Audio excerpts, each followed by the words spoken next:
A stavil za krasavicu inteligentní, potom jak se bál snihu, aby byl aj z toho potentní.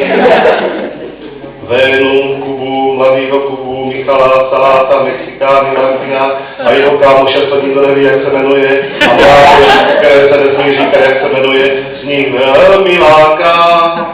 Kůla se v něm házat, brodit a dělat sněhuláka.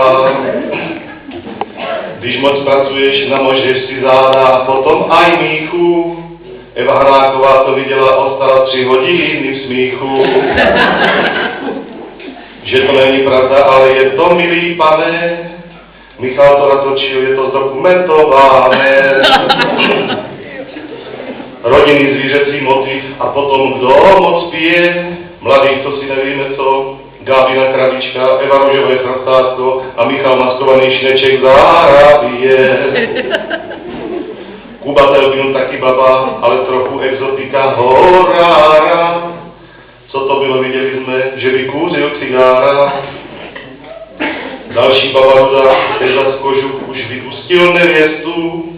Škoda, že přes brýle neviděl pák na cestu.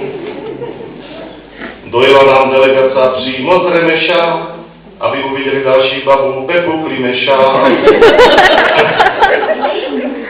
Pepa to je borec a má nás na háku, na pašem šel zmaskovaný až od baráku.